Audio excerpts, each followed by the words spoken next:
The summer air in New Orleans hung thick enough to drink.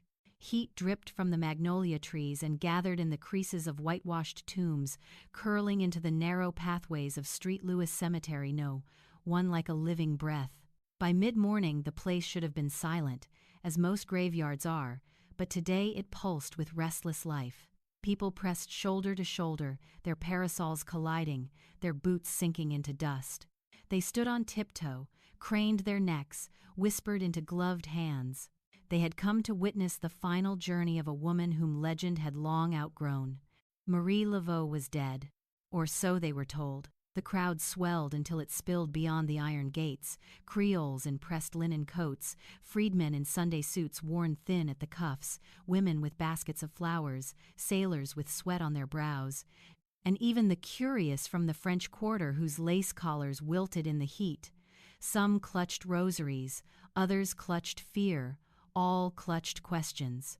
A young boy perched on a stone ledge, eyes wide. "Is it true she turned snakes into servants?" he asked the man beside him. The man wiped sweat from his beard. "Boy, I've heard she spoke to the dead themselves. And did they answer?" He hesitated. "In this city," he said softly, "some answers ain't meant for hearing." The boy swallowed and fell silent. A hush rippled through the crowd as 6 pallbearers stepped onto the path, their faces solemn, their grips steady on the polished casket. It was modest, surprisingly so. No jewels, no lavish carvings, no painted symbols. Just dark wood, simple and closed. A faint scent of lavender rose from it, and someone in the crowd began to weep. Among the mourners, a woman with a veil pulled low over her brow whispered a prayer in French. Another, clutching a bag of gris-gris charms, whispered something far older. For every person who saw Marie Laveau as a saint, there was one who saw her as a sorceress. Yet here, in this suffocating heat, they stood side by side. As the casket passed the boy on the stone ledge, a sudden gust of wind cut through the cemetery, cool, impossible. The magnolia leaves shuddered. A handful of candles set on nearby tombs flickered violently, though no one touched them. Several people crossed themselves. A few stepped back. Only the boy leaned forward, eyes shining. "She's not done," he whispered. "I can feel it." An elderly woman beside him nodded as if she'd been waiting for someone to notice. "Child," she said, "women like her don't end. They only change rooms." Far from the crowd's murmurs, the bells of St. Louis Cathedral began to toll.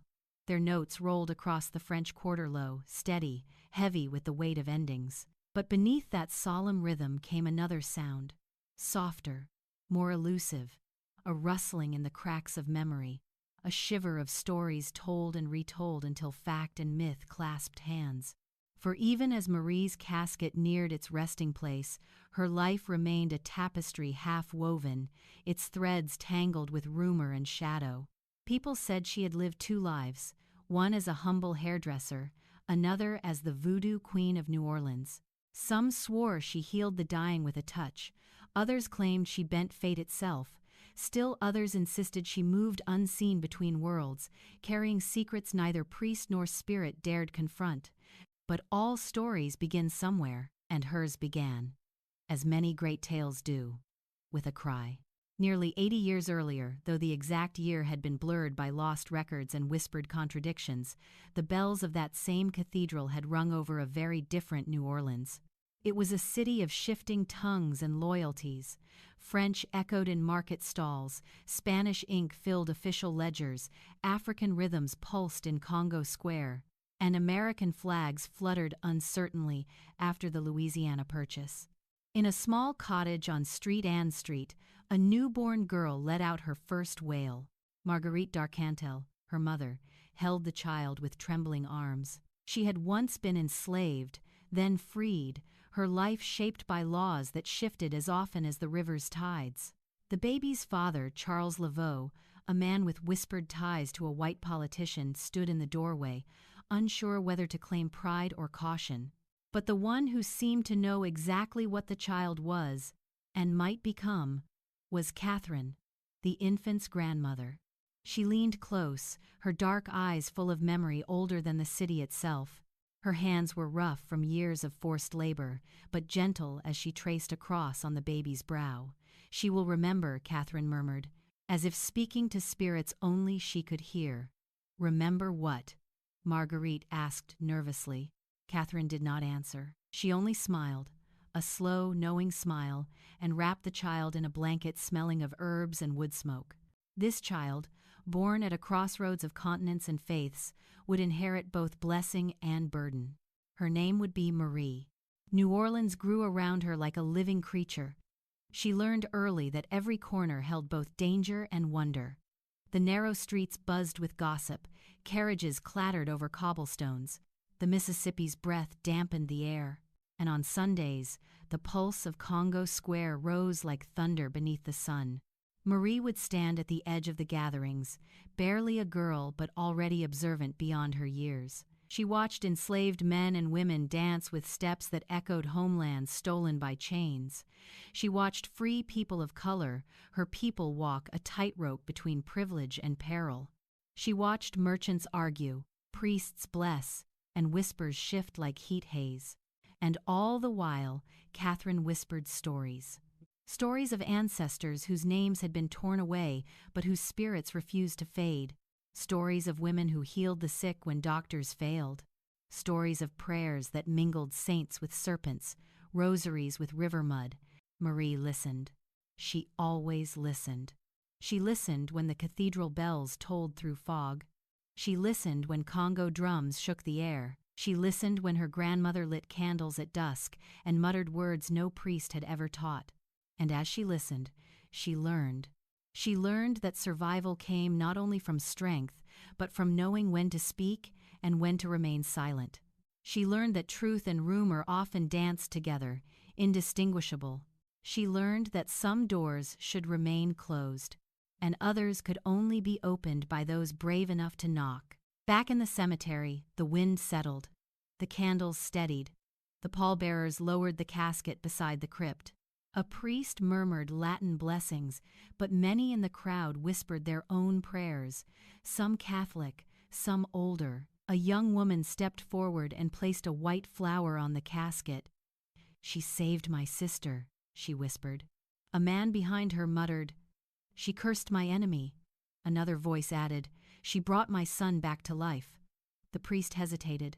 He had heard all these claims before, and though he did not believe them, he could not dismiss the shiver that crawled up his neck. He cleared his throat. "May her soul rest in peace." But the wind, returning for one brief moment, carried an answer none dared speak aloud. "What if she does not wish to rest?" As the sun climbed higher, the crowd slowly began to depart. Some wiped their eyes. Others crossed themselves repeatedly. A few lingered, staring at the casket as though waiting for it to breathe. The boy on the stone ledge remained long after his companions had gone. He leaned forward, whispering to the grave. "Are you still here?" he asked. A faint rustle passed through the magnolia leaves above him, too deliberate to be wind, too gentle to be bird. The boy smiled. "I knew it. Because legends do not die. They only wait for the next chapter." The river taught Marie how to bear what could not be changed. She watched the Mississippi from the low wooden stairs behind her grandmother's cottage, where watched boats drift like sleepy animals and barges creaked with cargo that smelled of far places. The water moved with its own logic, patient, indifferent, inevitable, and life in the quarter learned to measure itself against that rhythm. Some mornings the river gave fish and good news. Other mornings it took a brother, a roof, a year's worth of crops.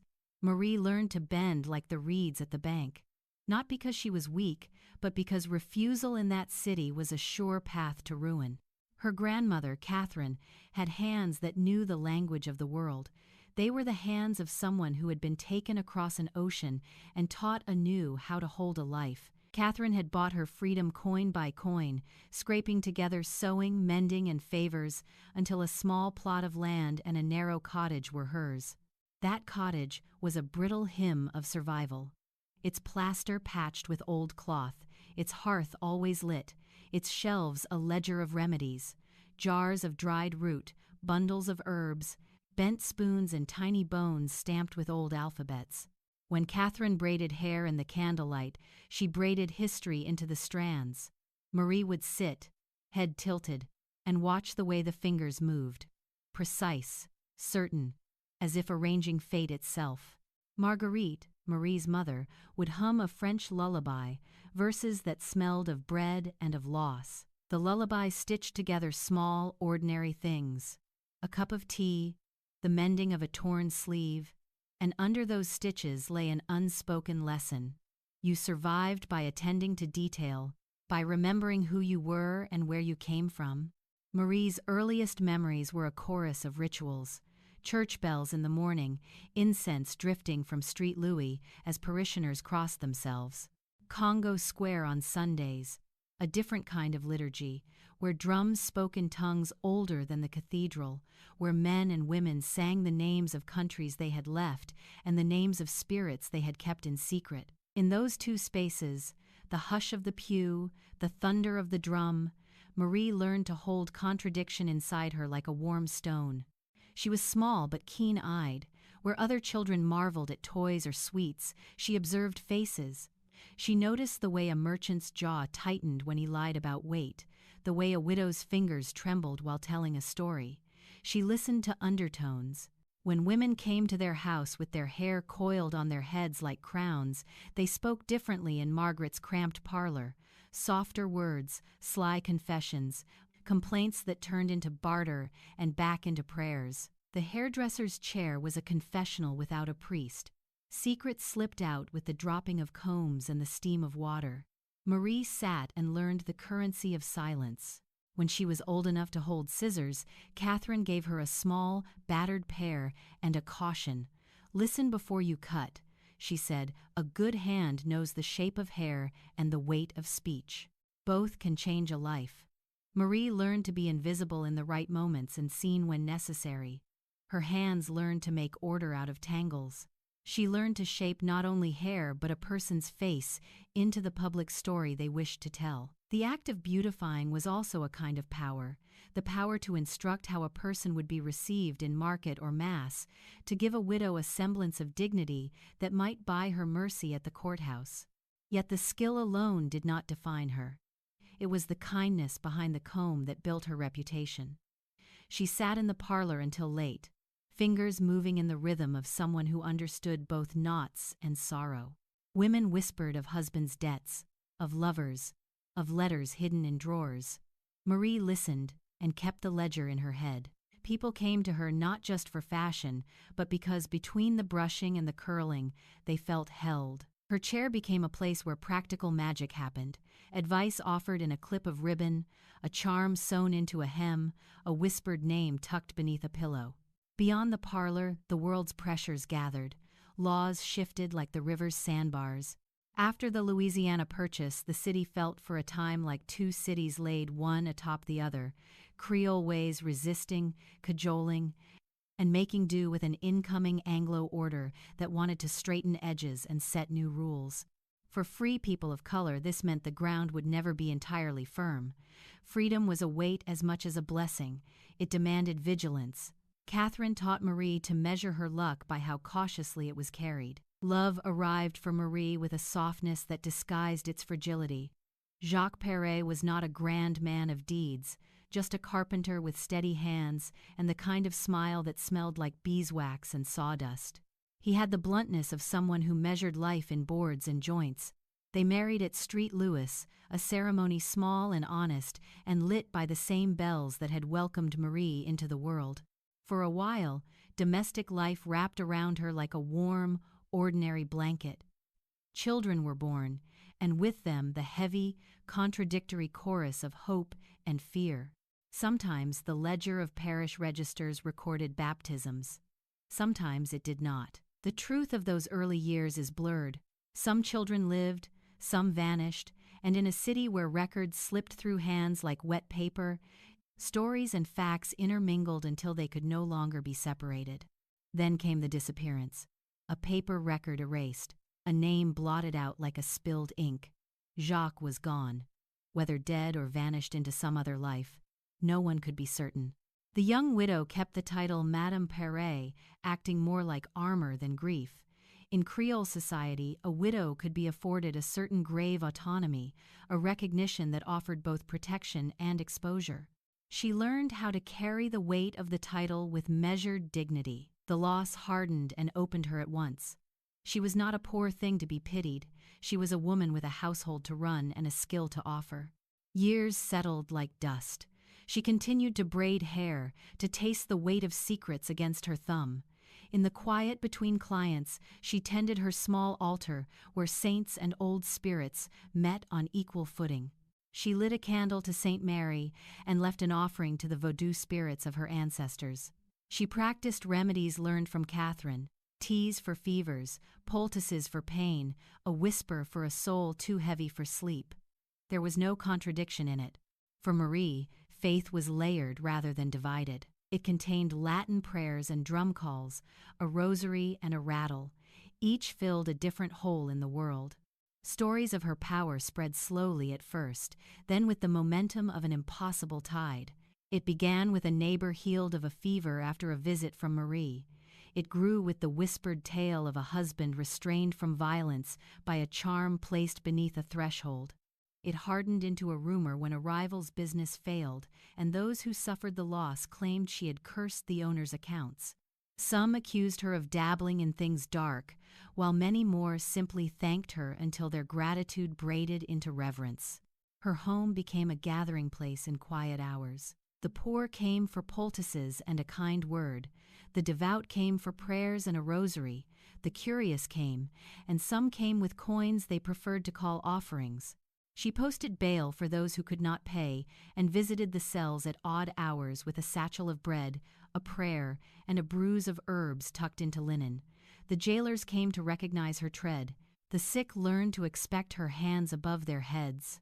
She moved through the city with a reputation that knitted disparate fabrics: the faithful and the skeptical, the despaired and the privileged. Men who considered themselves reasonable found themselves avoiding the woman who listened too well. And there were ceremonies beyond the parlor. On the eve of Street John, the neighborhood changed. People gathered near Bayou Street John with torches, trays of offerings, and drums tugged from shadows. The night opened like a mouth, warm, wet, and alive. In that space, under torchlight and a sky heavy with stars, Marie did something that made the city hold its breath. She danced with a serpent wrapped around her arm, not as spectacle, but as contact with something older than fear. The snake moved like river knowledge, and when she lifted it high, the crowd inhaled and felt the old world brush against the new. To outsiders, these rites looked like savagery. To those who took part, they were home. That distinction is crucial. The practices were not meant to be understood by every eye. They restored an otherwise broken sense of belonging, a connection between the living and those who had gone before. It was in those liminal hours, when torchlight made faces sharp and the drum beats altered thought, that Marie's power became visible as leadership. She did not claim a crown. The community placed one on her shoulders in the form of devotion, and she carried it with the quiet gravity of someone who has tended fires from youth. It did not happen without cost. Curiosity curdled into suspicion. Newspapers, those eager paper things that fed on oddities, wrote of her with the simple cruelty of caricature. Preachers sneered. Men of law glanced at her with an intuition that some elements of society would rather forget. A woman of color who commanded both respect and fear. Yet even the critic could not deny the facts. When yellow fever swept through the city and the doctors turned their faces away in dread, Marie went from house to house. She knelt where the fever had bent people in half, and she applied bitter teas, poultices, and prayers. She sat with those who would die and held their hands as if her presence could barter with fate. People survive in those pandemics not because remedies are perfect, but because someone stays when all else flees. She stayed. When the war clouds gathered and the city braced for a conflict that would crush many certainties, Marie's role sharpened again. The votes of nations mattered little to hungry families, to those whose roofs leaked, to those whose children needed milk. In those years, Marie was present at the seams others could not reach. She offered bread, shelter, and the ritual that some believed could calm a fever, lift a curse, or at least make the night less lonely. Her hands were practical and her faith thorough. She was a person who carried both a rosary and a remedy jar, and in that duality she became indispensable. Love returned, steady and pragmatic, in the shape of Louis-Christophe Glapion. He was not merely devotion but alliance, a man literate in the ways of respectability and in the ways to keep a house afloat. With him, Marie cultivated a household that sprawled with children and grief, laughter and loss. Not all the children survived the city's caprices, but those who did learned the ways of resilience by watching their mother navigate a world that often refused to make room for people like them. The rumor of a second Marie, a daughter who would carry on her ways, appeared in later whispers and in occasional baptismal entries. Whether those entries were fact or later invention matters less than what they reveal, that people wanted continuity. They desired a story that could stretch beyond one life. Marie's own life braided public duty and private suffering until the two were inseparable. By the time the last years folded over her like a slow night, she had become something the city could not name easily. To friends, she was neighbor and healer. To critics, she was an enigma. To the poor, she was sanctuary. She had kept the old prayers and the new votes in a single palm, and she offered them both as needed to those who knocked on her door. Her story was not a single flame but a hearth. People took warmth from it and added their own kindling, a story of a saved child, a market favor called by a word, a night of fever survived. Legends accrete this way. Small acts mount into a myth until it protects itself. Marie walked out of the cradle of her family not into royalty, but into a strange authority that the quarter would come to call by many names: healer, priestess, confidant, queen. In the end, her power had less to do with spectacle and more to do with constancy. The city learned the difference between someone who dazzled for a night and someone who kept vigil for years. For the latter, remembrances pile up. For the former, only gossip remains. Marie was the kind who kept vigil. That was how she became indispensable. By being there when the night was long, when the fever burned, when a child needed a name spoken like a promise. She made ordinary things into resistances, and in those resistances a woman whose life began in a small street. Anne Cottage became, in the fullness of a long life, a legend people would not allow to sleep. The year Jacques Paret vanished, the city seemed to shift beneath Marie's feet. New Orleans was a place accustomed to disappearance, ships swallowed by storms, fortunes lost in a single night of dice, children claimed by fever before their names dried on baptismal records. Yet Jacques' absence pressed on Marie like a hand around her ribs, not because she did not understand loss, but because the manner of it felt wrong. A man does not simply melt from a parish ledger like dew from iron. For weeks she returned to the same questions. Had he fallen into the river while carrying a beam? Had he been taken in by some indenture he could not refuse? Or had he simply gone to build a new life somewhere, leaving his old one to dissolve quietly? None of these questions had answers. The city ever mercurial had swallowed them. But the world does not pause for grief. Bills came. Clients came. Hunger came. And in time, something else came too. The realization that the name Widow Paret carried its own strange kind of shelter. Among Creoles, widowhood lent a woman dignity, even power. A widow was not a girl to be supervised, nor a wife under command. She was a figure of sorrow and respectability, a woman who had survived enough to be listened to. The title settled around Marie like a cloak of dark silk, unexpectedly protective, unexpectedly heavy. She wore it.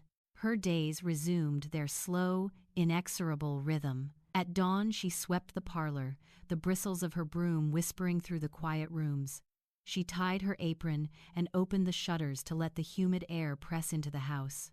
By late morning, the first clients arrived, women carrying boxes of ribbons, the rich scent of pomade, and troubles too delicate for husbands or priests. Madame Belloc, whose husband drank more than was respectable, sat at the chair with her fingers twisting a handkerchief until the embroidery unraveled. "I do not know what to do anymore," she murmured, as Marie gently combed her hair. "He is kind when sober, but when the bottle finds him, first, oh, Marie!" I fear for the children. Marie did not offer miracles. She offered something more useful, a place to unburden. "You are not alone," Marie said softly. The mirror reflected Belloc's trembling lip, then her small, grateful smile. An hour later, the widow Fontaine arrived, eyes red, heart even redder. "I believe someone has cursed me," she whispered. "Why do you think that?" Marie asked. "My doorstep was sprinkled with salt. He left me for another woman. My plants die. Even the cat won't look at me." Marie examined the woman's hairline, pretending to search for signs invisible to most. In truth, she already suspected the culprit. Neglect, bitterness, heartbreak, the trifecta of human suffering. She placed a small sachet of herbs into Fontaine's palm. "Burn this tonight and open every window. Let the house breathe. And speak no ill of him for 7 days. Will it break the curse?" "It will break something," Marie said. "And sometimes that is enough." Word traveled. People said Widow Perret could see into minds. They said her touch soothed more deeply than a doctor's tincture. Her parlor became a place where secrets collected like beads on a rosary.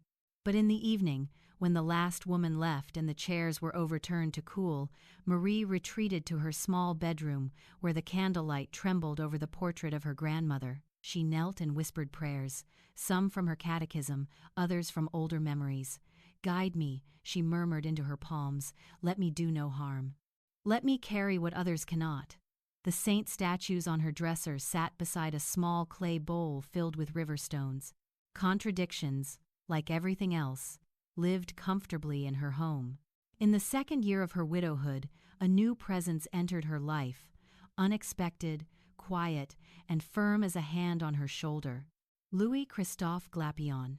He was a man whose eyes carried the calm of someone who understood arithmetic, not just of numbers but of lives, how quickly they balanced, how easily they broke. Glapion had a soldier's posture but a gentleman's reserve. His uniform hung on a hook by his door, rarely worn except on days of inspection. His badge signaled a man trusted by both Creole families and the French-speaking militia, yet his voice never rose above necessity. They met through a mutual acquaintance who claimed his sister needed her hair dressed for a festival, but Glapion's gaze lingered not on the braiding of hair, but on the woman whose fingers moved with careful intention. At first, Marie thought little of him. Men, even respectful ones, often came with storms in their pockets. But Glapion returned not with grand declarations but with offerings of a practical sort, a repaired shutter hinge, a sack of flour when prices spiked, a quiet presence outside her door when the neighborhood grew rowdy. He carried himself with humility, not presumption.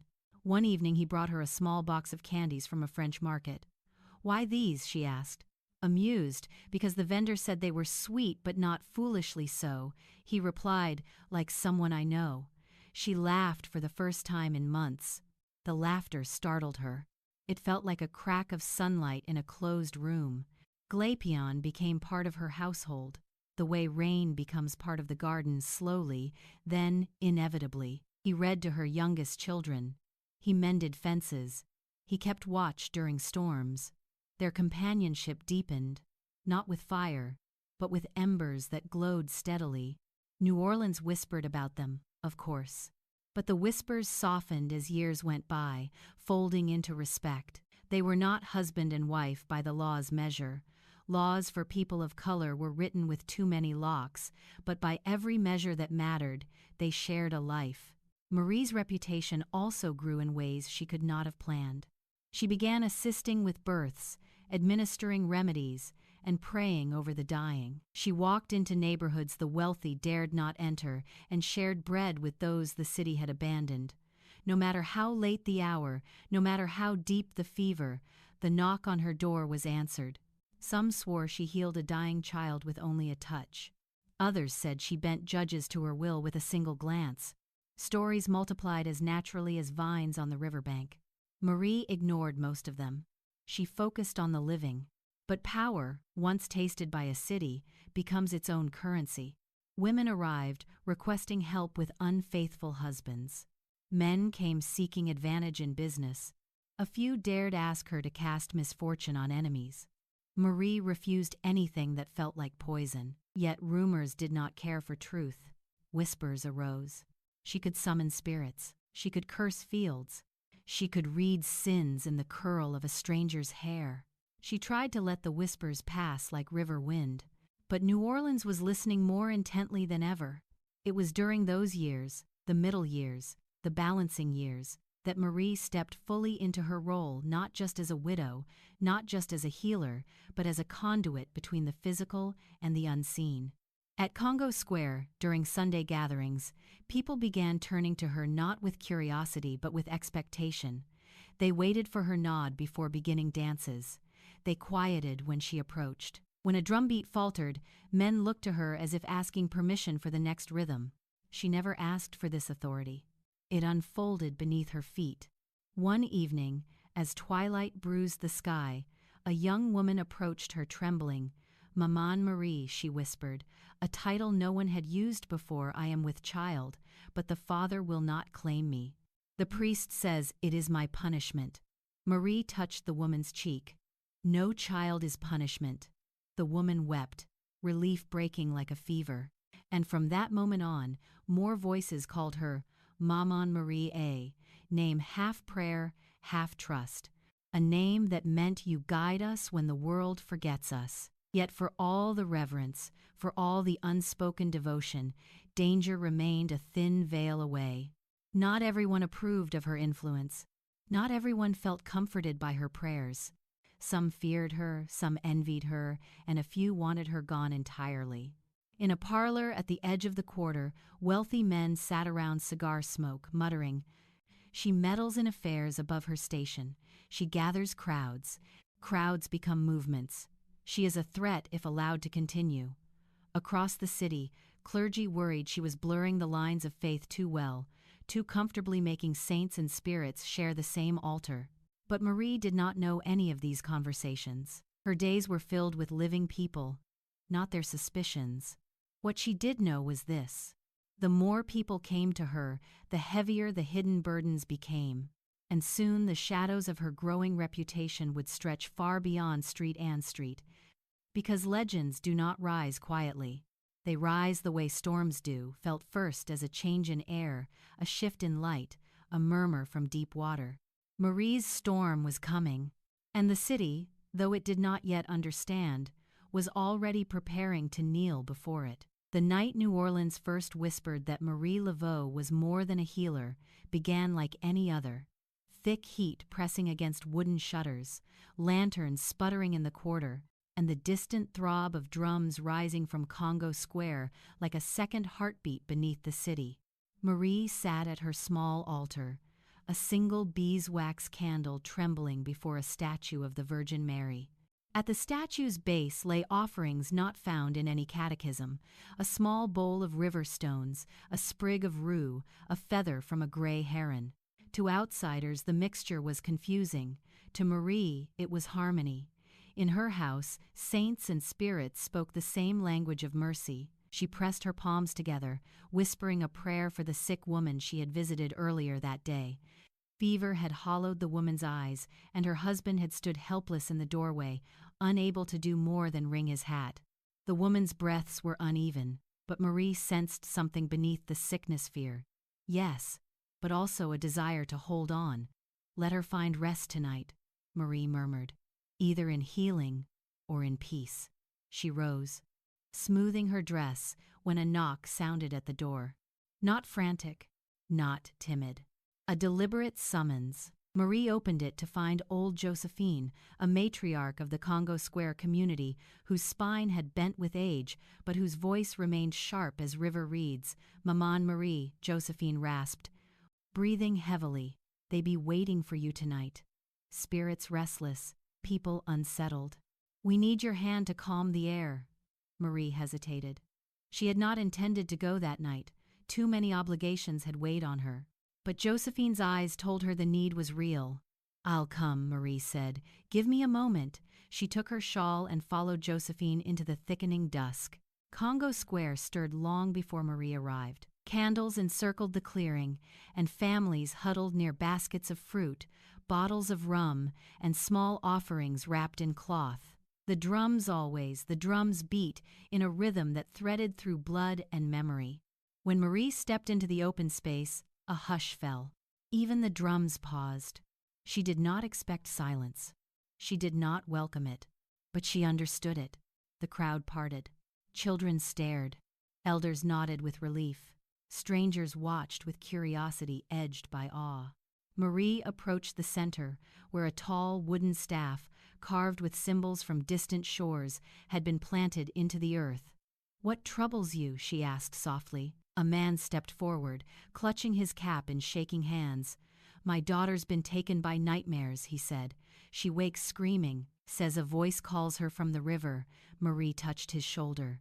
"Fear makes shadows speak louder than they should. We will ease her tonight."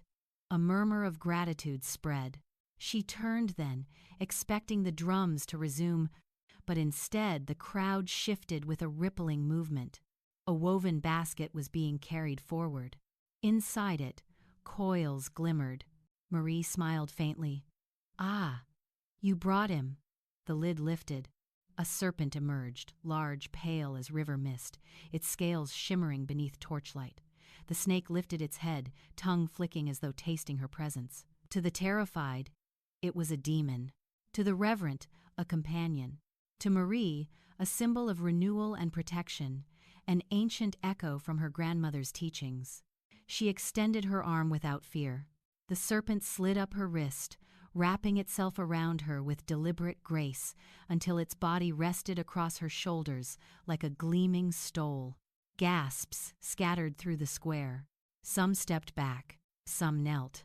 The drums resumed slowly at first, then gathering speed. Marie closed her eyes and let the rhythm pass through her like a tide. She felt the energy of the crowd, the anxiety thick as humidity. She felt the pulse of the earth beneath her feet. She felt the serpent's slow breathing, steady as faith itself. She began to move. Not wildly, not theatrically, but with a calm that drew every gaze toward her. She walked in a circle, whispering blessings in Creole French, then in the older language Catherine had taught her syllables meant to soothe the unseen. The drums changed tempo, falling into union with her voice. The serpent swayed. Children swayed. Even the flames wavered as though listening. Marie knelt, placing one palm flat against the earth. Let the troubled rest. Let the sick find breath. Let the river keep its secrets tonight. The ground vibrated faintly, so subtly that only a few noticed. To those few, it was enough. The ritual blossomed around her. Women sang, men clapped. Offerings were laid in a growing circle of flowers and fruit. The energy, once ragged with fear, smoothed like water after a storm.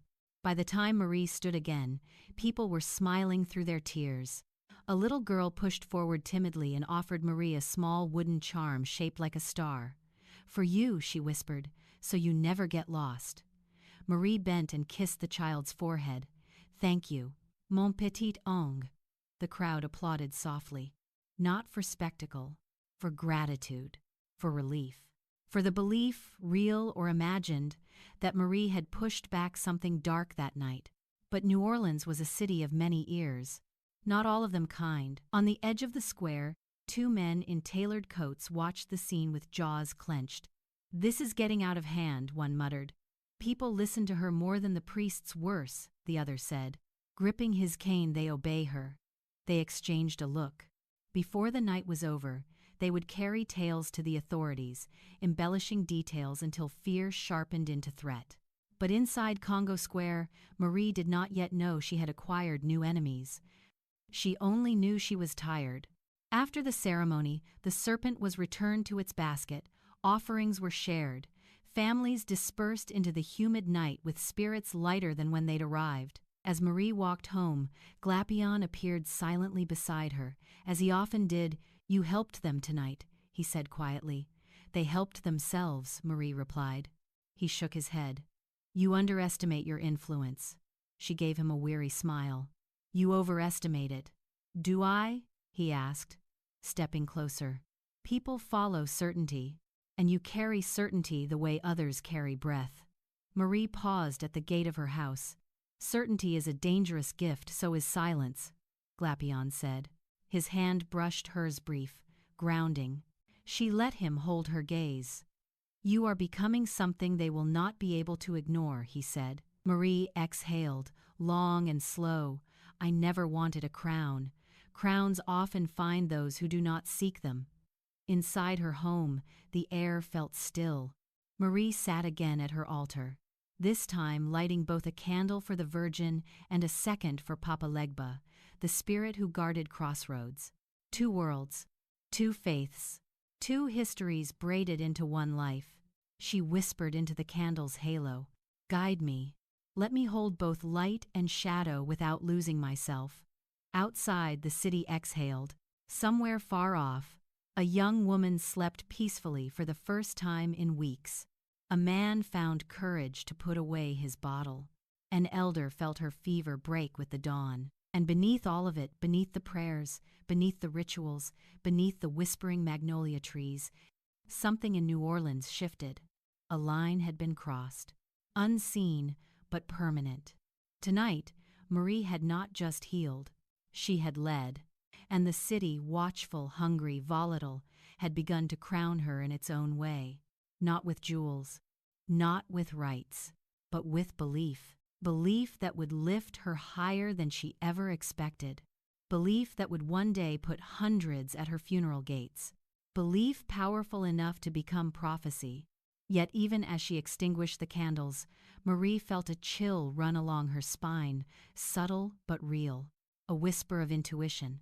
A warning carried on a breeze. When the city believes in you, her grandmother had once said, it will someday fear you too. Marie blew out the final flame. Darkness folded around her like a curtain. The queen had not yet risen, but the shadow of the crown had already begun to form. The year the newspapers first printed Marie's name, the river ran strangely high, lapping at the levees with a hunger the city prayed would not widen into disaster. No one could say whether the 2 events were related, but people whispered anyway. In New Orleans, coincidence was rarely allowed to stand alone. It always wore the coat of superstition. The paper in question was a thin broadsheet, barely held together by cheap ink and cheaper resolve. It circulated mostly among the curious and the restless young men who believed gossip was a kind of currency, and older men who feared any woman not shaped neatly by expectation. Marie's name appeared in a small column titled Oddities of the Quarter. A certain widow Perret, known for uncanny influence among the Negro and Creole populations, was seen performing midnight rites by Bayou Street John. It was not entirely untrue, nor was it entirely accurate. The column went on to describe dancing with serpents, chanting in foreign tongues, and command over men of dubious reputation. It concluded with a polite warning to proper ladies to avoid such gatherings. When the paper reached Marie's doorstep, Glapion read it first. His brow furrowed, then tightened into a knot she had learned to recognize. "Let me burn it," he muttered. "No." Marie took the paper gently. "Let me see how they see me." He hesitated. "Marie, once the papers get hold of a story, they squeeze it until only fear remains." She laid the newspaper on the table. "I have survived worse things than a man with a printing press." But that night, as the candlelight flickered against her face, she wondered, what does the city want me to be? And what will it make of me before the story ends? The days following the article were thick with attention, some wanted, some unwelcome. Women arrived at her parlor in greater numbers, new faces mixed with old ones, timid glances wrapped in excitement. A young Creole girl whispered, "Maman Marie, is it true you can make a man faithful?" Marie's hands paused mid-braid. "Child, faithfulness is a choice, not a spell." "But I heard—" Marie lifted a brow. "If you heard it in a newspaper, it is less than half true, and that half crowded with lies." The girl blushed, murmuring apologies. Marie softened her tone. "Listen to me. If you want his heart, tend to yours first." The girl nodded, chastened. But that same afternoon, a wealthy woman, Madame Lassalle, arrived with a trembling urgency. "My son," she said, gripping Marie's hands, "he is to be tried next week. They claim he struck a soldier. He says he did not." Marie could see the truth. The boy had been in the wrong place at the wrong time, and the wrong color in the wrong uniformed man's eyes, the sort of trouble that snatched entire futures. Marie brewed a tea of lemongrass and rue, then pressed a small bundle of dried leaves into the woman's palm. "This is not magic," she said. "It is courage. Tell your son to speak plainly. Tell him not to fear silence." "Will this help?" Lassalle whispered. "It will steady him," Marie replied, "and I will speak with someone who may persuade the judge to listen without prejudice." The woman's relief was immediate, almost desperate. "Bless you, Maman Marie."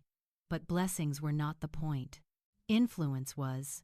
Marie had acquired a reputation among jailers and magistrates, not because of sorcery, but because she treated them like men. She learned their wives' names, their ailments, their worries. She braided their daughters' hair. She brought food to their infirm mothers. In a city where political lines bent with money and heritage, Marie wove a subtler thread: favor. The kind built person to person, cup of coffee to handshake, whispered promise to grateful nod. So, when she visited the courthouse 2 days later, no one was surprised to see her. Even the judge himself straightened when she entered the room. "Maman Marie," he greeted. "To what do we owe the honor?" She smiled, only a mother's plea. He gestured for her to speak privately. The exchange was brief, respectful, measured. 2 days later, Madame Lassalle's son was acquitted, and the legend of Maman Marie deepened. But with every blessing offered, a shadow lengthened. With every favor asked, a darker fear took shape. In the market district, whispers followed her like loose threads. "That woman can make a man forget his own name. She calls spirits to fight her battles. She knows when you lie. Rumor is a creature that grows without feeding. But feed it intentionally or not, and it becomes a force capable of reshaping entire worlds." Marie tried to ignore it. But one evening, returning from a visit to a sick child, she found a note nailed to her door. "We see what you do." It was written in sloppy English, possibly by someone unused to writing, but the meaning was clear: a warning. Glapion tore the note down, jaw clenched. "They think fear will rattle you," he said. Marie studied the wood where the nail had pierced her door. "I know fear," she whispered. "I was raised beside it, but I will not let it dictate my path." Still, the note lingered in her mind for days afterward. The deeper reason for the growing hostility lay not in religion or reputation, but in the structure of society itself. Free people of color in New Orleans occupied a tenuous social place privileged above enslaved people, but still held at arm's length from white Creoles and Americans. Marie's gathering influence blurred those lines. To men who believed the world should remain neatly divided, she was dangerous. To women whose faith felt threatened by her rituals, she was blasphemous. To authorities who disliked large, unregulated gatherings, she was a problem. One evening, an American official new to the city and too proud of his badge confronted her in front of a small crowd outside her home. "You are holding unlawful ceremonies," he declared loudly. Marie folded her hands calmly. "I pray with my neighbors. You practice witchcraft. I practice compassion. You command them. They choose to come." The official's lip curled. "I don't care what they choose. This city must be governed by order, not by superstition." Behind them, murmurs grew. Women stepped closer. Men clenched fists. Marie lifted a hand, silencing them without a word. She met the officer's gaze. "If compassion threatens your order," she said quietly, "then the fault lies not with the people, but with the order." The official sputtered, unprepared for her composure. In the end, he retreated, not in defeat, but in calculation. Men like him did not lose battles. They postponed them, and Marie knew it. That night, she lit a candle at her altar, one for protection, another for clarity. The flames leaned toward each other, as though exchanging secrets. "What path am I walking?" Marie asked the quiet. "Will it lead to healing or to ruin?" No voice answered. But intuition whispered from somewhere deep. A path chosen by many becomes a burden carried by one. The turning point came during a yellow fever outbreak. The disease crept through the quarter like a thief, silent at first, then ravenous. Children fell first, then mothers, then strong men who had never known illness. The hospitals overflowed. Priests ran from bed to bed giving last rites. The smell of camphor and death filled the streets. Marie did not hesitate. She moved from house to house with cloth soaked in herbal mixtures, praying with some, sitting vigil with others. She walked into rooms where even trained doctors feared to enter. Word spread. Maman Marie was not afraid of fever. She walked beside death and did not flinch. A mother whose son survived whispered through tears, "She is touched by God." A man whose wife died murmured, "She walks with spirits." Both statements carried their own truth. Both deepened the myth. One night, after tending to 7 households, Marie collapsed onto her bed, sweat beading across her brow. Not fever exhaustion. Her body trembled from the weight of too many prayers, too many dying breaths, too many desperate eyes. Glapion found her and knelt beside the bed. "You cannot save everyone," he whispered.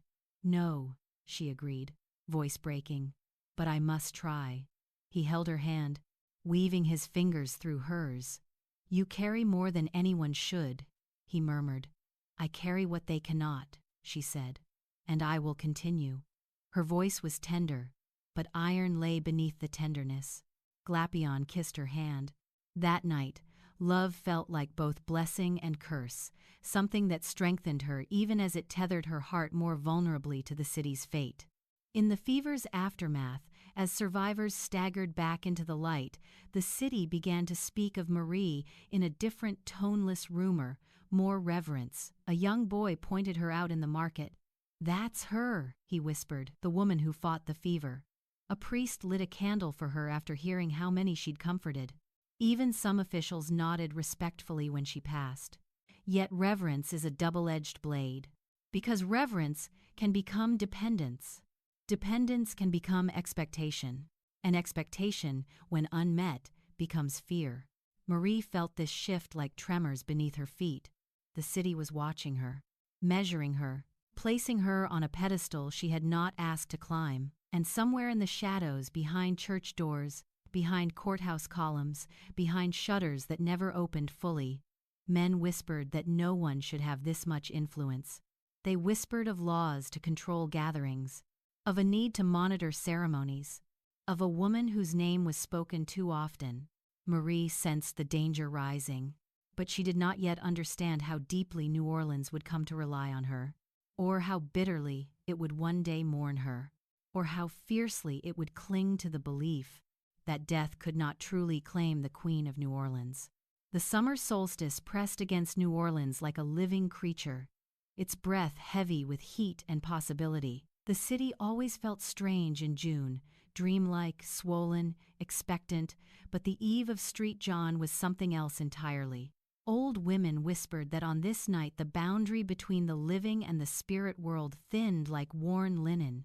Children felt a tremor beneath their feet they could not name. Men drank more heavily, and priests prayed more urgently. For Marie, it was the busiest night of the year.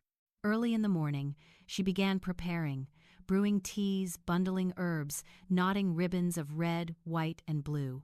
She washed her hair in a mixture her grandmother once used: lavender, basil, and a pinch of crushed eggshell, and tied it with a bright headscarf.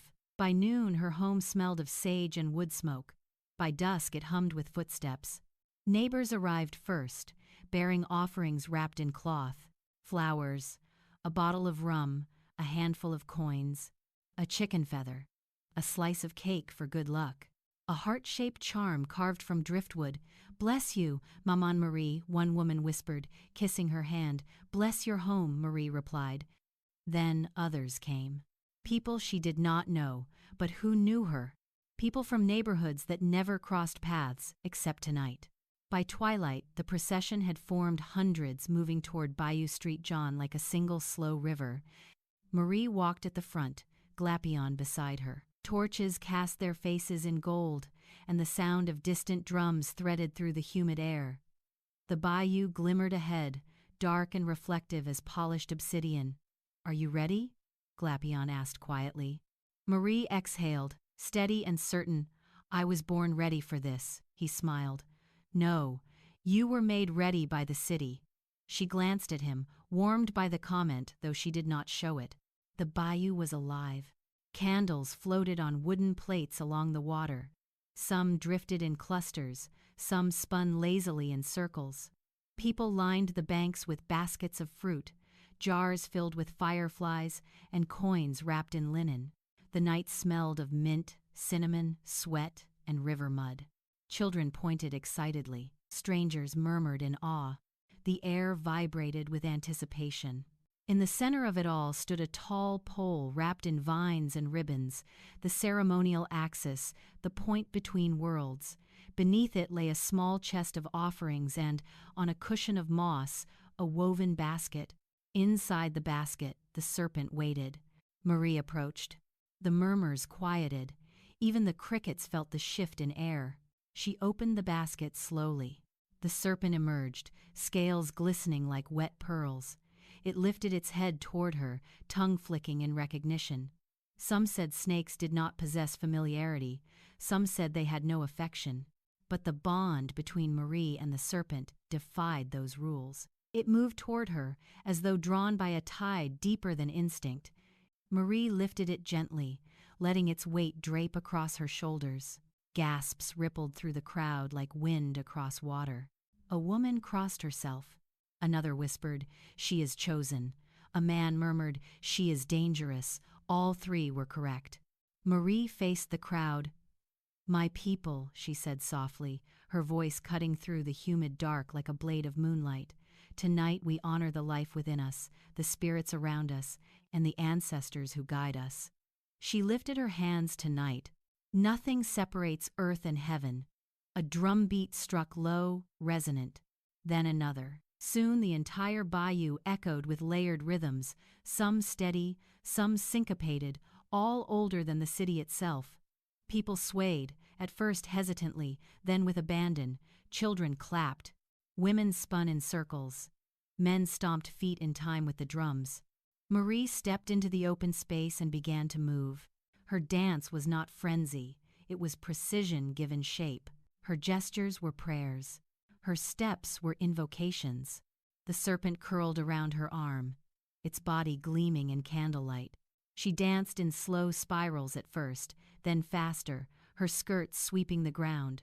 The drums followed her breath. The bayou responded. Even the water seemed to ripple in time. A young girl, trembling, stepped forward. "Maman Marie," she said, voice barely more than air. "My brother has fallen ill. Will he live?" Marie touched the girl's cheek. "Bring me his name." The girl whispered it. Marie repeated the name aloud, letting it fall into the rhythm of the drums. "Julien." She called Julien, son of the river, child of the light, return to us. The crowd answered, "Return, Julien, return." The girl burst into tears, of relief, not sorrow. Nearby, a man approached with a troubled expression. "My wife is carrying a child," he said, "but she is afraid. She believes the child will inherit her curses." Marie placed a hand on his arm. "No child is born with curses," she said firmly, "only burdens, and burdens can be lifted." She gave him a sachet of herbs. "Place this beneath her pillow, and tell her she is loved." He bowed deeply. As more approached, Marie moved from person to person with the serpent draped across her shoulders, a living symbol of renewal, protection, and power. She prayed with some. She listened to others. She placed ribbons around wrists, whispered blessings, tied charms to baskets. But as the night deepened, not all who approached her came with hope. A woman stepped forward wearing a veil as dark as ink. Her voice trembled, but not with fear. "I was told you can find what is lost," she said. "Sometimes," Marie replied. "What do you seek, my husband?" the woman whispered. "He vanished a year ago. Some say he ran.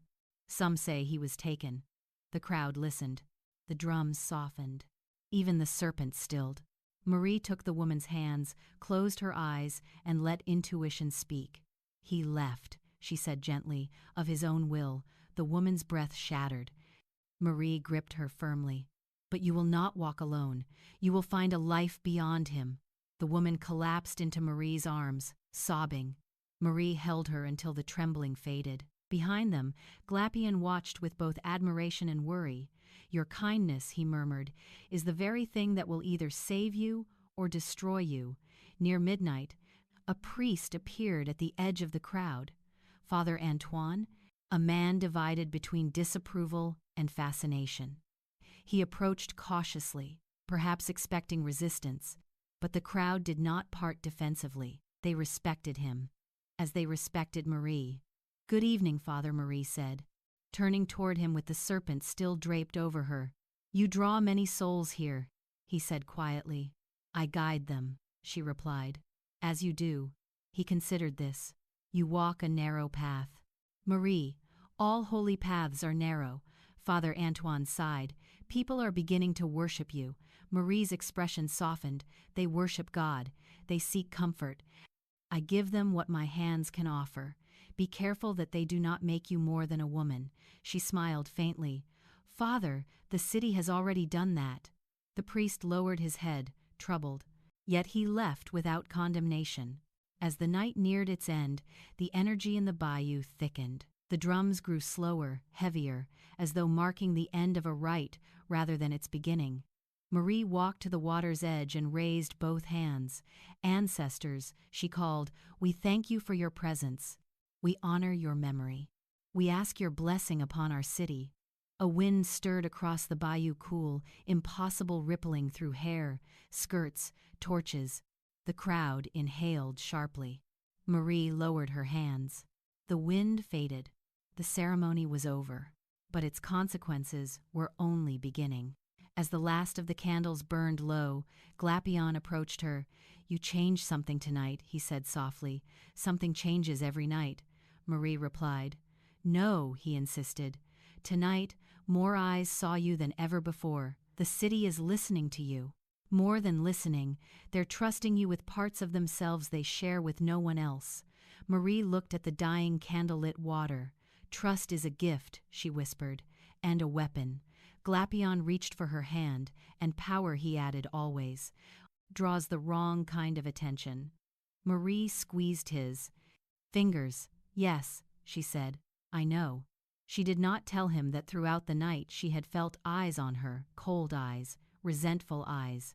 She had seen men in tailored coats whispering near the trees. She had felt the weight of suspicion thickening like storm clouds. But she also felt something else. Something deeper, something older. A shift in the world's breath, a tremor in the river's flow. As they walked home, fireflies trailing behind them like sparks from a divine forge, Marie sensed that a threshold had been crossed, not by her, but by the city itself. New Orleans had crowned her in its heart. And crowns, no matter how invisible, always demand a price. Power never arrives suddenly. It seeps quiet as tide water, steady as roots creeping beneath soil. By the time most people notice it, the foundation has already shifted. For Marie Laveau, the shift became unmistakable in the months following St. John's Eve. People began to behave differently around her. They lowered their voices. They moved aside when she passed, not out of fear, but out of reverence. Some whispered blessings in her direction. Others touched the hem of her skirt as though brushing holiness itself. Marie felt the weight of it every time she stepped outside her door. "Maman Marie," a woman cried one morning, running breathlessly toward her. "My husband is lost. They say he's been taken to the city jail." "Calm yourself," Marie said, placing a hand on the woman's trembling shoulder. "Tell me what happened." As the woman recounted the circumstances, an argument with a merchant, a false accusation, a constable too eager for authority, Marie listened, weighing not just the story but the deeper currents beneath it. When she finally rose, the woman clutched her arm. "You'll help him. I will speak with those who listen to reason," Marie said. Those words alone eased the woman's panic. The belief in Marie's influence had become stronger than any medicine she brewed. Later that day, Marie visited the jail as she often did. A guard recognized her immediately. "Maman Marie," he said, straightening, "you're expected." "No," she said lightly, "but I am needed." The guard nodded, stepping aside. He did not question her. No one at the jail ever did. Marie walked through the dim corridor, past cells heavy with the scent of sweat and despair. She paused at the one holding the accused man. His head jerked up as if he had sensed her presence. "Maman Marie," he whispered. Awe and disbelief mingled in his voice. "My wife, did she?" "She did," Marie said gently. "Now breathe." Fear clouds truth. The man pressed his forehead to the bars, tears threatening to spill. Marie spoke quietly with the jailer, offered counsel, and left behind a small linen pouch, not a bribe, not a charm, but a gesture of goodwill that carried its own power. 2 days later, the man was released. His wife spread word of Marie's intervention faster than the ink in any newspaper, and the legend grew yet again. But the more people praised her, the more certain factions in New Orleans clenched their jaws. In parlors filled with cigar smoke and cheap brandy, wealthy men muttered, "She meddles in the law. She gathers influence among the lower classes. She controls crowds, hundreds at a time. Something must be done." Marie heard their whispers in the market. She felt their eyes on her in church. She sensed the tightening noose of resentment. One afternoon, as she walked home from tending to an elderly woman, she noticed a group of white men in formal coats standing at the corner of Burgundy and Street Anne. Their conversation halted at her approach. "She's the one," one murmured, thinking she couldn't hear. "That's her," another replied, "the one they call Queen." Marie did not break stride, but her jaw tensed. Queen. She had never claimed that title, but the city had placed it on her all the same. And now, those who feared power, especially power held by a woman, by a Creole woman, by a free woman of color, searched for ways to clip her wings. The first true sign of danger came not from a man, but from a sermon. Father Cresson, a young priest newly arrived from the north, delivered a homily thick with zeal and suspicion. "These are days of confusion," he proclaimed, "days of pagan ceremonies spreading among the faithful. Days when false leaders pretend to offer salvation." The congregation murmured in discomfort. Some knew exactly whom he referenced. Marie sat in the back pew, hands folded, expression unreadable. She had come to worship, not to engage in battle. But as Cresson continued to condemn heathen rites beside the bayou, even the older parishioners frowned. Father Antoine, seated near the altar, watched silently with the expression of a man caught between loyalty to his church and loyalty to truth. After the service, he approached her. "Marie," he said quietly, "you know I do not share his enthusiasm, but you must understand. Your popularity troubles men who prefer the world to remain simple. The world has never been simple." Marie replied, "No." Antoine agreed softly, "But some men cannot survive complexity." Marie gave him a sad smile. "Then they will drown in it." "Be cautious," he whispered. "Storms gather." She left the church feeling the first chill of a new kind of fear. Storms gathered indeed. One night, while Marie prepared healing salves in her parlor, Glapion entered with a grim expression. "There's talk of new laws," he said. "Restrictions on gatherings, permits for ceremonies. They say it is to maintain order." Marie paused her work. "Order for whom?" "Not for us," Glapion responded. "Not for anyone who looks like us."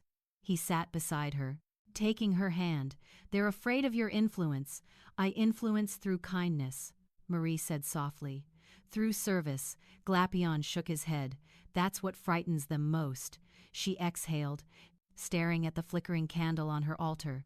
"Do you believe I'm doing wrong?" "No," he said without hesitation, "but powerful women rarely receive gentle treatment." She squeezed his hand in return. Despite the rising tensions, Marie continued her work. If anything, the demand for her guidance increased. Sailors sought blessings before voyages. Pregnant women asked her to pray over their bellies. Young men requested charms for courage or protection. And during the long, humid nights, people gathered outside her home for quiet counsel. One evening, a girl no older than 14 approached. Trembling, "Maman Marie," she whispered, "they say you can see things others cannot." Marie regarded her gently.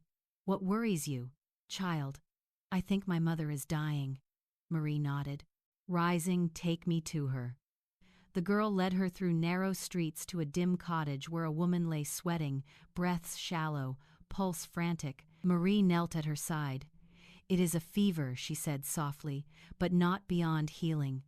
She applied a poultice, murmured prayers, and stayed with the woman until dawn. When the fever broke, the girl wept, clutching Marie's dress. "You saved her." "I comforted her," Marie said. "Her spirit did the rest." But the story that reached the streets was different. Maman Marie healed a dying woman with a single touch. She tried to correct such exaggerations. It did no good. People believed what they needed to believe. The most remarkable moment of that year came unexpectedly. A delegation arrived at her door, women dressed in fine linen, wearing gloves to protect themselves from the sun and, perhaps, from the discomfort of the moment. Maman Marie, their leader, said, lowering her veil, "We come on behalf of our husbands." Marie raised an eyebrow. "Your husbands?" The women exchanged glances. "They request your assistance." Marie fought a smile. Husbands rarely asked for help through their wives unless the matter was delicate. "What troubles them?" she asked. "An important vote is coming," the woman said. "The men fear the town will favor a corrupt official. They believe you may persuade certain people to see reason." Marie blinked slowly. "You wish me to influence an election. We wish you to ask your community to vote wisely." Marie stared at them for a long moment. In her grandmother's voice, soft and ancient, she heard the warning. "When they realize your influence, they will try to own it." She folded her arms. "I do not manipulate voices," she said. "I guide hearts. That is all." The women exchanged uneasy looks. "Tell your husbands," she continued, "that the people will choose based on conscience, not command." They left dissatisfied, but Marie felt strangely relieved. Some lines should never be crossed, not even for the city she loved. Yet even as she set boundaries, her myth grew uncontrollably. People said she could summon spirits with a whisper. They said she walked into fevers without fear because death bowed to her. They said she danced with the serpent because nature obeyed her voice. None of these stories were entirely true, but none were entirely false. Power, real or imagined, had chosen her, and the city had accepted her as its queen. But beneath admiration lay something colder: obsession. Men from the press lingered outside her home, sketching crude drawings. Officials monitored her gatherings. Clergymen debated her influence. And in certain circles, her name was spoken with hostility, sharpened by envy. One night, after a quiet dinner, Glapion approached her with unusual solemnity. "There are rumors," he began carefully, "that some men plan to make an example of you." Marie nodded. "I have heard. You take this too lightly," he said. "They do not want balance. They want control." She closed her eyes, then opened them with steady resolve. "I was not put here to break under their fear." Glapion placed his hands on her face, voice trembling slightly. "And I was not put here to lose you." Marie kissed his forehead. "You will not." On the eve of another ceremony at the bayou, Marie walked alone to the water's edge. The moon hung low, swollen and orange like an omen or a blessing. She whispered to the stillness, "If they fear my power, let them fear my compassion more. If they seek to silence me, let my people remember why I speak." The water rippled as though answering. Behind her, the serpent rustled in its wicker basket, awake, waiting. Marie drew a breath, readying herself for the night ahead, for the crowds, for the prayers, for the storm gathering in the shadows. The Queen of New Orleans was rising, and the city, whether in devotion or dread, was rising with her. Trouble does not always announce itself with thunder. Sometimes it arrives like a change in temperature, a faint, uneasy shift in the air that only the attentive feel. Marie felt it 2 days before the fire. She was tending herbs in her small garden at dawn when a chill passed briefly over her spine. The morning was hot, the sort of smothering heat that made sweat bead before sunrise, but that brief shiver felt like the cool breath of a ghost. Glapion, sitting on the steps with a cup of chicory coffee, noticed her pause. "You feel it?" he asked. "Yes." She plucked a leaf of sage, rolling it between thumb and forefinger. "Something is stirring." From the spirits, Marie shook her head. "No. From the living, which is far more dangerous." He set down his cup and moved closer. "What have you heard?" whispers Marie said softly. "A new patrol has been formed in the American district. Men appointed by officials, telling others they mean to restore order." Glapion's jaw tightened. Order. From what Marie gave him a sorrowful, knowing look. "You already know the answer. But if hostility brewed in the city's alleys and offices," another kind of anticipation stirred among the people who loved her. The next ceremony at the bayou was approaching, and excitement spread through the quarter like the scent of a rising storm. Women prepared ribbons and offerings. Men practiced drum rhythms late into the night. Children whispered about the serpent, about magic, about blessings they hoped to receive. Marie prepared quietly, not with grandeur, but with intention. She cleaned her altar, lit candles, prayed for clarity, prayed for strength, prayed that whatever shadow moved toward her would hesitate long enough for her community to remain unharmed. On the night of the ceremony, the air felt unnaturally still, no wind shaking the Spanish moss, no frogs croaking along the banks. The bayou's surface was black and perfectly smooth, reflecting torchlight like the polished edge of a blade. People gathered slowly at first, then in waves, until the entire clearing thrummed with breath and anticipation. Old Josephine stood near the water, tapping her cane in a steady rhythm. "Maman Marie," she said when Marie approached. "The spirits feel restless tonight. Do they warn you?" Josephine's eyes narrowed. "They warn all of us." Marie tightened the shawl around her shoulders, but she did not hesitate. She stepped forward to the ceremonial pole, greeted by a ripple of warmth from the crowd. "Maman Marie, bless us, Maman, help my family, pray for my child." Their voices swirled around her like wind around a flame. Marie lifted her hands. The drums began. The ceremony unfurled like it always did, a weaving of dance, chant, and rhythm. People offered fruits and candles. Women cried tears of release. Men who carried years of buried grief surrendered it to the night. Marie moved among them with grace born from decades of practice. She pressed her palm to a young man's forehead, whispered a blessing to a tired mother, kissed the cheek of a girl afraid of losing her brother to illness. Then she approached the basket. The serpent slid out slowly, elegantly, as if sensing the gravity in the air. Marie lifted it, its cool body coiling around her arm. Gasps spread through the crowd. Every time, as though they were witnessing a miracle, Marie began to dance slow steps, spiraling movements, her voice rising in a chant older than any written scripture. She circled the ceremonial pole. She faced the water. She called to the ancestors, and the bayou answered with a shimmer of moonlight. The crowd swayed with her. For a moment, just a moment, peace settled over the gathering like a warm hand. Then it happened. A torch at the far edge of the clearing tipped and fell, its flame stretching across the dry grass like a hungry tongue. At first, no one noticed. Then a child screamed, fire, heads turned. Gasps exploded. People stumbled backward as the flame leapt from one patch of grass to the next, feeding on the night's dryness.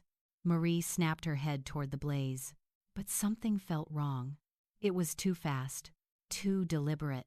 And then she saw them. 3 men in tailored coats standing beneath the trees, faces partially hidden, one holding a torch he had not dropped accidentally. Glapion shouted, "Marie, get back!" But she was already moving. "Get the children away!" she cried, her voice slicing through the chaos. The men stepped forward from the shadows. "It's time to end this nonsense," one snarled. "Your gatherings are illegal." Another barked, "This witchcraft ends tonight." Their words were loud, meant to be overheard, meant to plant fear. The blaze leapt higher, licking at the lower branches of the cypress trees. Marie strode directly toward the men, the serpent still draped over her shoulders like a mantle of living judgment. "What have you done?" Marie demanded, her voice carrying the weight of thunder. "We're restoring order," the leader spat. "And if you won't stop these rituals, we'll burn the disease out ourselves." Behind Marie, people screamed. Mothers clutched their children. Men fought to stamp down the flames. Marie stepped closer to the men, eyes burning not with rage, but with an unshakable certainty that froze them in place. "You set fire among innocent people," she said, "and call it order? You endanger children and call it justice." The leader lifted his chin defiantly, but his hand trembled. "You will stop gathering," he said, "or the fire won't be the last." Marie narrowed her eyes. "You mistake devotion for weakness." She took one more step forward. The serpent raised its head, hissing softly. The men retreated. "What are you?" one whispered, face paling. Marie's voice dropped to a whisper that carried more power than any shout.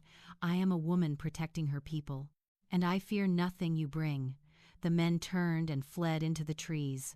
The fire crackled behind her. Marie spun to face the chaos. "Buckets!" she shouted. "Bring water from the bayou."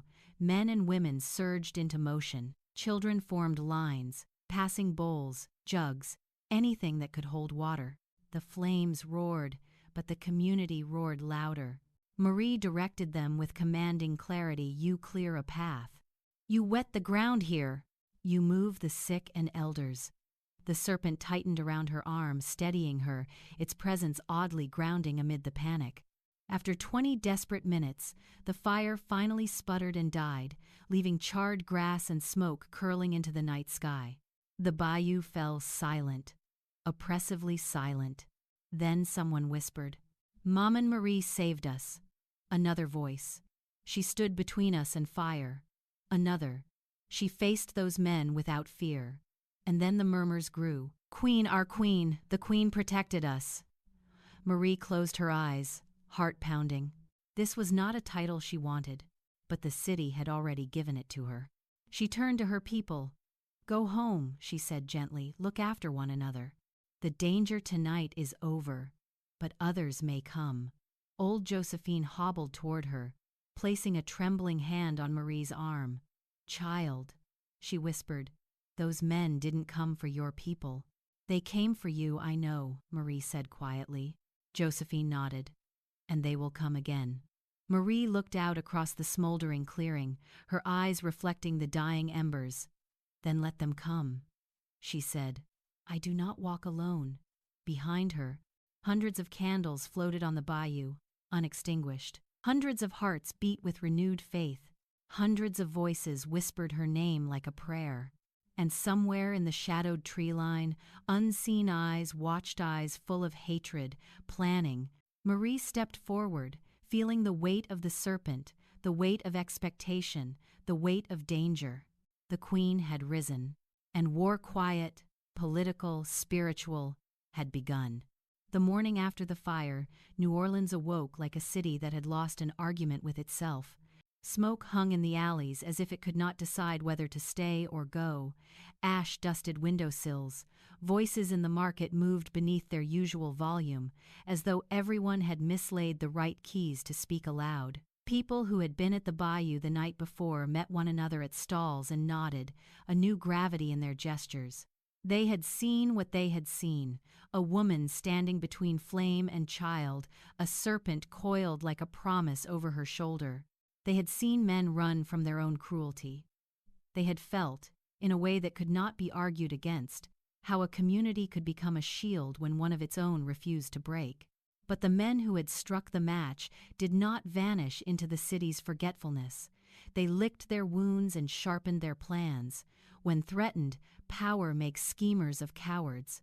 They did not attack again with torches. Such foolishness risked too many eyes and might have brought a mob in response.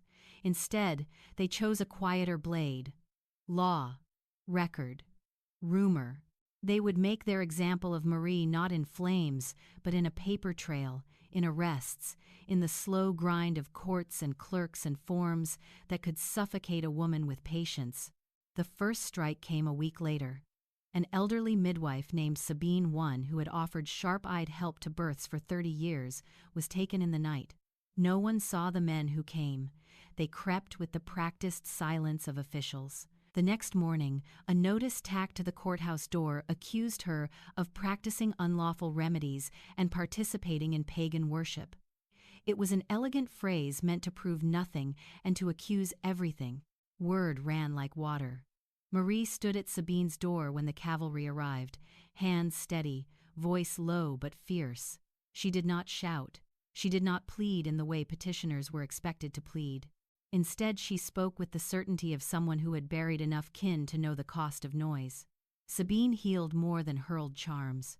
Marie told the officers, "She has saved children, sown the dead with prayer. You will not take this woman for the sake of a sheet of paper." The officers only shrugged.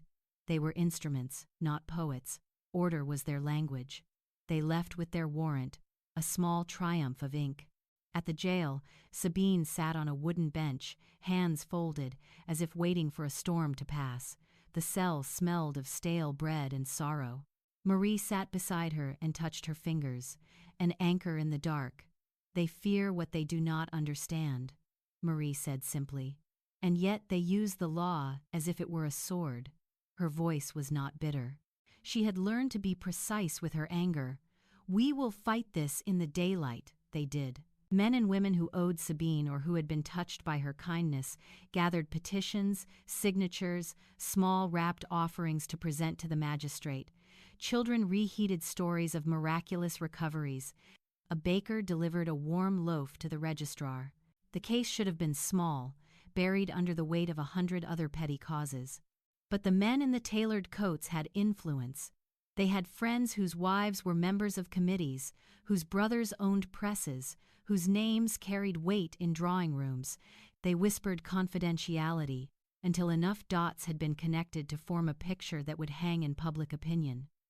That Marie's power was dangerous, that Sabine's practice was a problem for the peace, that gatherings in the bayou were invitations to disorder. Court days have their own weather. The courthouse filled with people who knew how to sit quiet and let law do its slow, patient violence. The magistrate was a thin man who loved ledger lines and feared crowds. He listened, his pen moving like a metronome over his notepad. Testimonies were given, some honest, some invented. The men in coats spoke of public decency. The priests spoke of order. The midwives' defenders spoke of saving babies. In the end, the magistrate wrote a ruling that satisfied neither side. Sabine was fined. The warning was stern and clear. The men smirked. The midwives whispered. And the community, somewhat comforted, declared a minor victory in the face of a decision that had been deliberately small so it could be made to look like common sense. The men in coats took their victory like low wine. They felt the taste of control and wanted more. They would not sing of triumph that day. They would plan in silence. Marie returned home exhausted but unbowed. She walked the streets with the easy gait of someone who had been walking them for decades, and people stepped aside not only out of respect but with an instinctual protectiveness. Mothers nudged their children closer.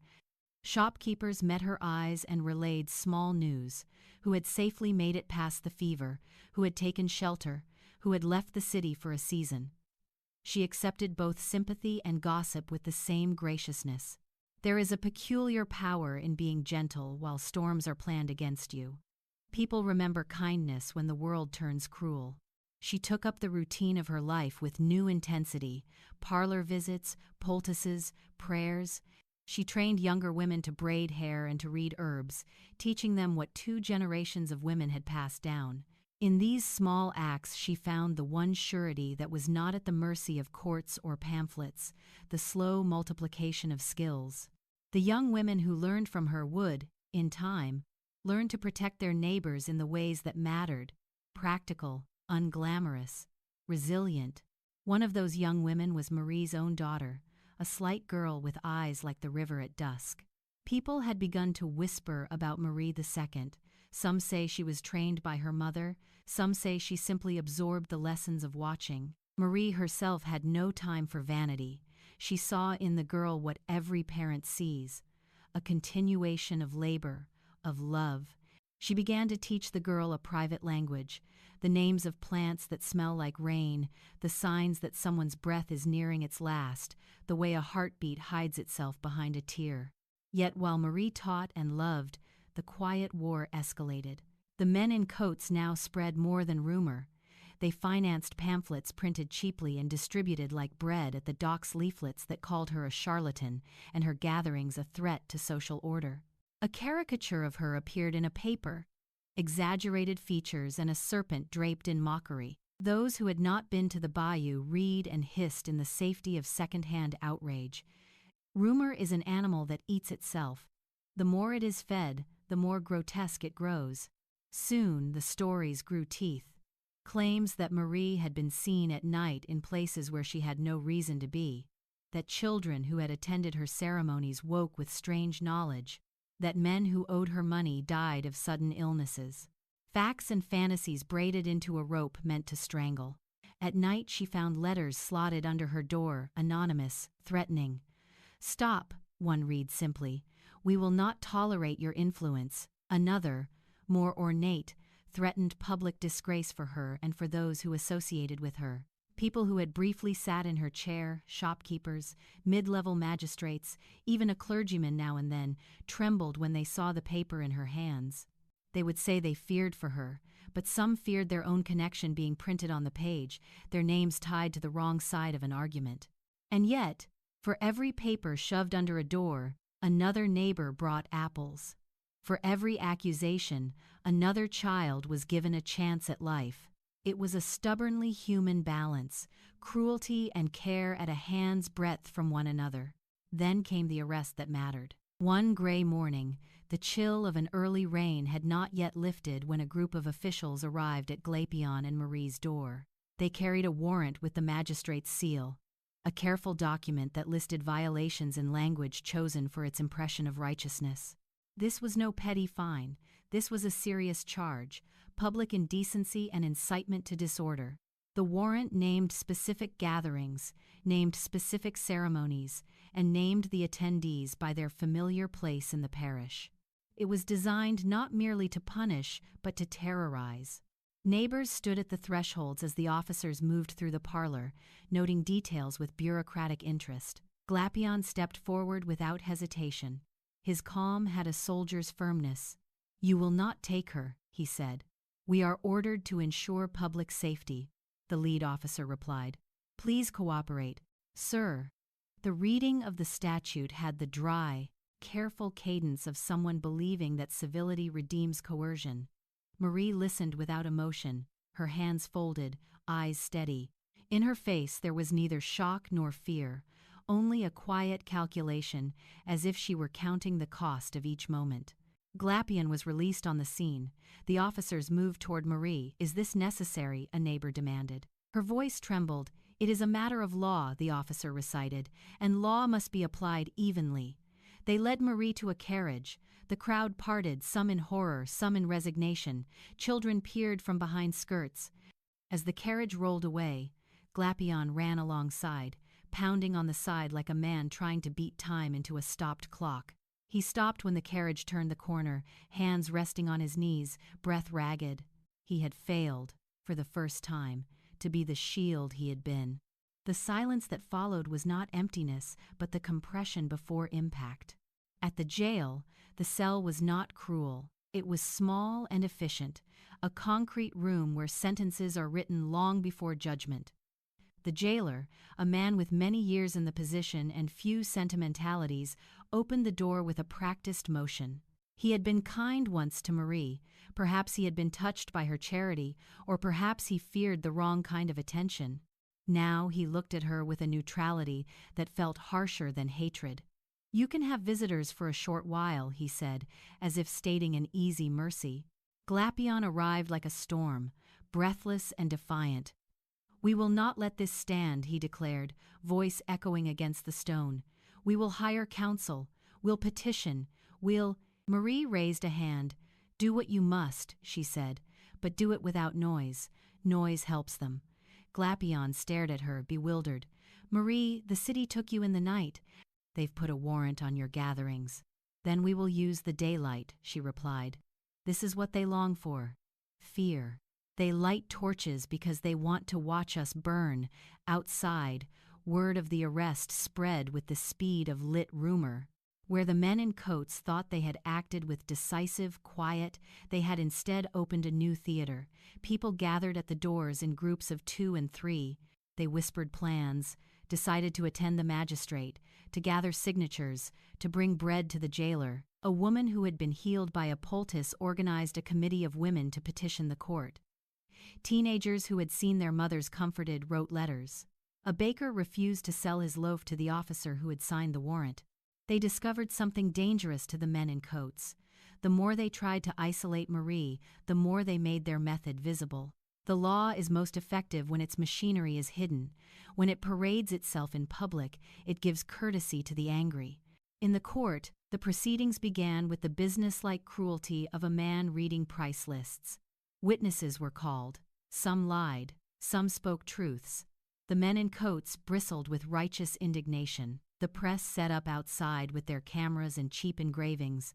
The papers would have their feast. Glapion sat in the back row like a man waiting for a verdict in his bones. He did not take his eyes off Marie. When she stood to speak in her own defense, she did not plead like a common criminal. She addressed the room with a clarity that stilled murmurs. I do not ask your belief, she said. I ask your fairness. I have done nothing to endanger this city except to offer comfort. I have tended the fevered and fed the hungry. If this town fears the gatherings of its poor, then it fears its own heart. Her words were met with both applause and hisses. The magistrate banged his gavel as if that could make words take on different shapes.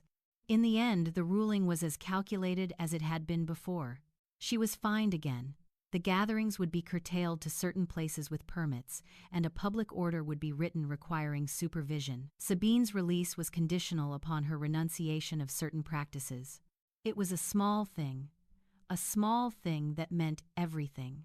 Marie left the courthouse with her head held high.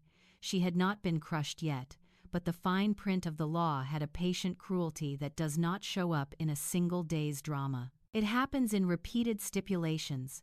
Permits to be applied for, gatherings curtailed, licenses refused, spaces denied. It is how the powerful create deserts where small lives used to bloom. On the carriage back, Glapion gripped her hand until the knuckles blanched. What will you do? He asked. She thought of the girls she taught and of Sabine sitting on the bench, of the children who had slept through fever because of a poultice. She thought of the serpents and of the bayou and of the quiet ways people kept one another alive. We will not stop, she said finally. We will adapt. He exhaled, the sound of a man both terrified and relieved. Outside the carriage, a woman slipped a note through a crack in the wood. It read, Do not be alone tonight.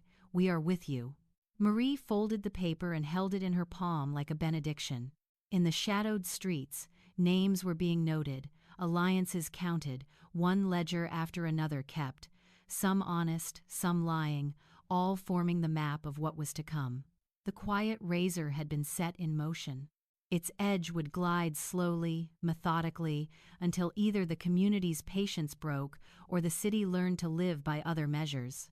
Marie did not know which would come first, but she knew this: the people who loved her would stand. Not merely because she had saved lives, but because in saving lives she had given them themselves back.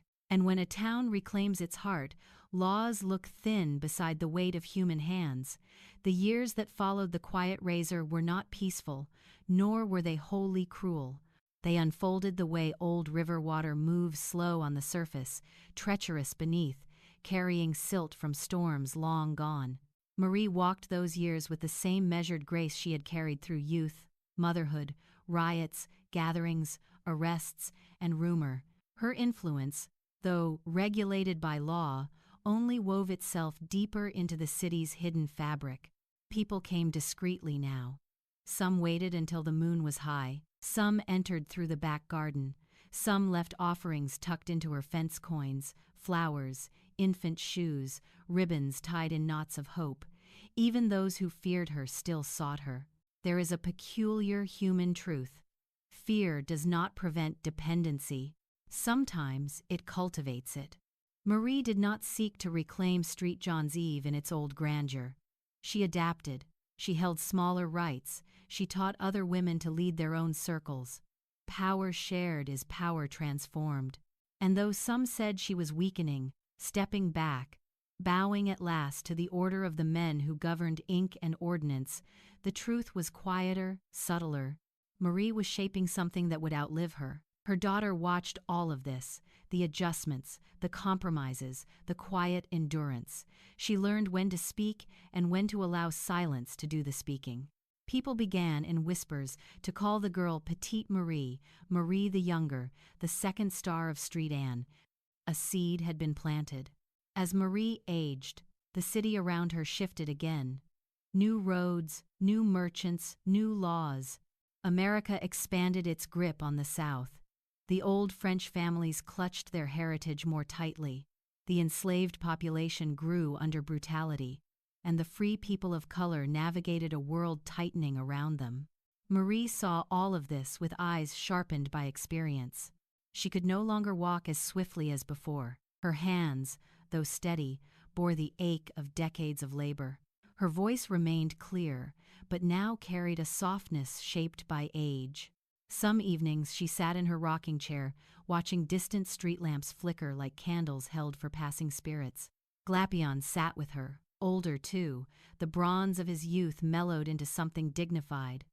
"You've given this city more than it knows," he said one night. Marie smiled faintly, "and taken nothing except trust." "Trust," he replied, "is more valuable than crowns." Marie considered this. "Crowns can be stolen," she said. "Trust cannot." He touched her hand. "You are still their queen." She shook her head gently. "Queen reigns. I guide." But even that was changing. People still sought her, but now their voices trembled with reverence meant for relics. They brought her frail children, petitions for mercy, jars of herbs they hoped she would bless. They asked her to settle disputes, to interpret dreams, to stand beside the beds of the dying. "Stay with my mother until she crosses," someone begged.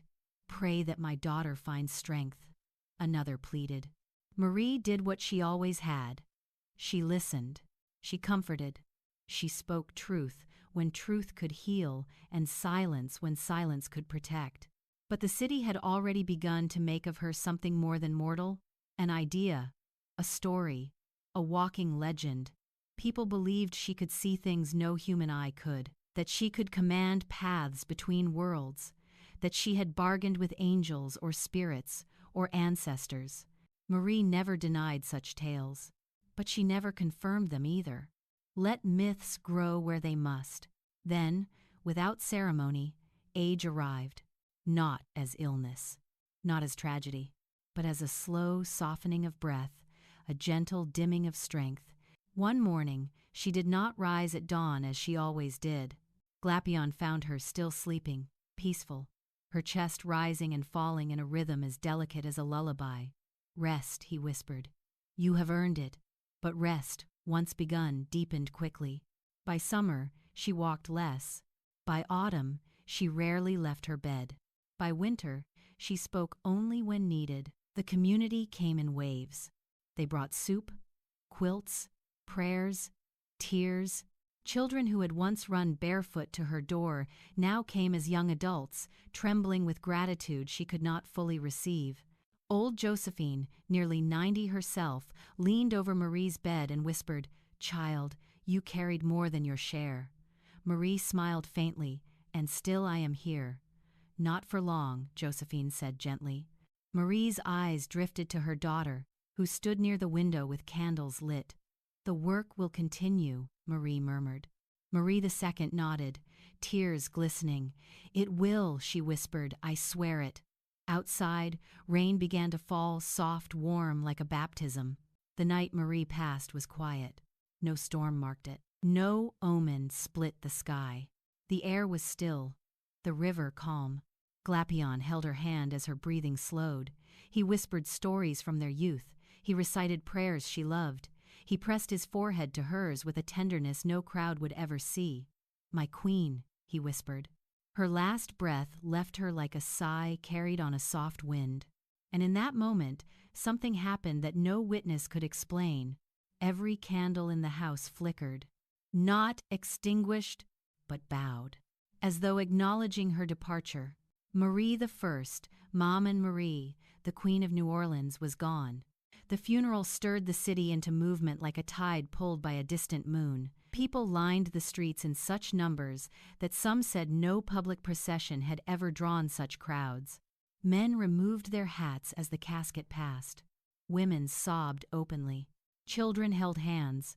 Strangers stood silently, joining grief they had not expected to feel. The church filled so tightly that people stood shoulder to shoulder in the aisles. Father Antoine, now old himself, conducted the Mass with a voice that trembled more than once. "She served the poor," he said. "She comforted the dying. She brought peace where there was fear." But even he did not utter all the truth. Some truths belonged to the streets. Some belonged to the bayou. Some belonged to whispers carried by the wind. When the procession reached St. Louis Cemetery No. 1, the crowd swelled so greatly that some climbed tombs just to witness her entering eternity. The humidity pressed into the moment, but no one complained. They wanted to see her laid to rest with their own eyes, as if confirming that such a woman could die. The casket was sealed into the family tomb. A few rose petals slipped from mourners' hands. Children traced X marks on the tomb with chalk, asking for blessings, for intercession, for protection. Marie's daughter accepted condolences with the composure of someone stepping into a new, weighty inheritance. Glapion stood alone for a long time beside the tomb, fingers grazing the stone. "You outlived every rumor," he murmured, "and yet they will keep growing." He closed his eyes, and perhaps that is as it should be. Days turned to weeks. Weeks to months. Life resumed its usual rhythm. But something strange occurred. Sightings began. At first only whispers. A woman swore she saw Marie walking near the market at dawn, headscarf bright as ever. A fisherman claimed she passed him near the bayou, skirts brushing reeds, expression serene. A mother insisted Marie placed a cool hand on her fevered child during the night, though the door never opened. Rumors multiplied. Some claimed Marie had not died at all. Some claimed she lived quietly somewhere else, teaching, healing. Some believed her daughter had taken her place so perfectly that the illusion fooled the city. Some insisted spirits bend time for those who served them faithfully. Newspapers mocked these stories. Officials dismissed them. But Marie's people did not. And the legend grew larger, stronger, stranger. The Queen of New Orleans does not die. She walks where she is needed. She hears when her name is spoken. At the tomb, more and more X marks appeared. Hundreds, then thousands. Offerings gathered. Candles, coins, flowers, dolls, petitions written on torn scraps of paper. Marie's presence became more powerful in death than in life. A woman who had never met her cried one afternoon at the tomb, saying, "I feel her. I swear I feel her." Perhaps she did. On a quiet evening, Marie's daughter sat before the old altar, candles flickering softly. She placed her hands on her lap, breathing slowly. "Maman," she whispered into the stillness, "I will keep your work alive." A soft breeze moved through the window, warm, familiar. Outside, far away at the bayou, a single candle floated across the water, though no hand had placed it there. Above it, the moon glowed with a pale halo. And somewhere in the spaces between breath and memory, between prayer and myth, between the living and the dead, a woman's voice whispered back, "You do not walk alone." And New Orleans, in its ancient, trembling, beautiful way, believed her.